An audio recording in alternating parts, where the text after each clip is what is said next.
আপনার দায়িত্ব এখানে আনুমানিক কত? 30-35টা 30-35টা আছে। 30-35টা পিস্তলের মেকানিজম এখানে সব আছে।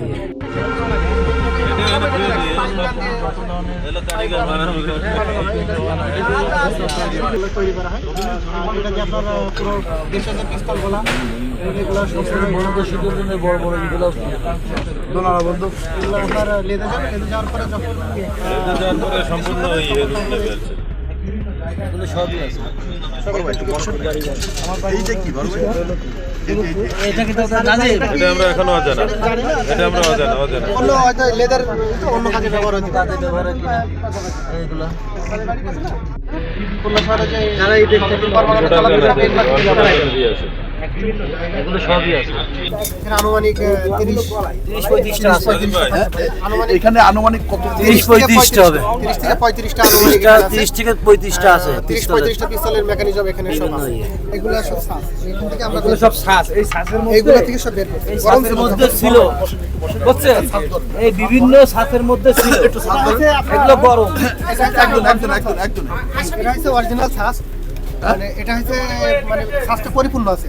আর এগুলো ভাঙা এটা হয়েছে, রাখা হয়েছে, প্রত্যেকটার ভিতর থেকে ভাঙা হয়েছে।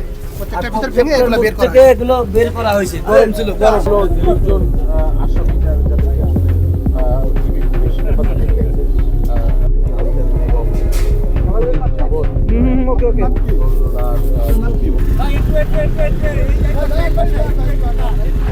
এখান থেকে বেশ কিছু অস্ত্রের যন্ত্রাংশ উদ্ধার করা হয়েছে এবং এই যন্ত্রাংশগুলো ফিনিশিং দেওয়ার পরে এগুলো পূর্ণাঙ্গ একটা অস্ত্র তৈরি হবে।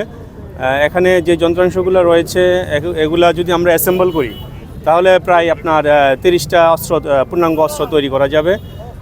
এবং এখান থেকে আমরা 3 জনকে অ্যারেস্ট করেছি এবং আমাদের পরবর্তী আরও অপারেশন রয়েছে, কারণ এটার সঙ্গে আরও কিছু ব্যবসায়ী জড়িত বা আরও কিছু ফিনিশিং দেওয়ার জন্য আরও কিছু কারিগর জড়িত। তো আমরা চেষ্টা করছি পরবর্তী যারা এটার সঙ্গে জড়িত আছে আমাদের টিম কাজ করছে সেখানে। নির্বাচনে ব্যবহার হতে পারে। আর বিশেষ করে আপনারা জানেন যে খুলনায় অনেকগুলো মার্ডার হয়েছে, সেই সন্ত্রাসী যারা আছে ওরা এখান থেকে অস্ত্র নিয়ে ব্যবহার করতে পারে এবং সুন্দরবন এলাকাতেও কিন্তু অনেক অস্ত্রের ব্যবহার হয়, এখান থেকেও অস্ত্রের কিছু সরবরাহ হয়। এই ধরনের তথ্য আমাদের কাছে রয়েছে।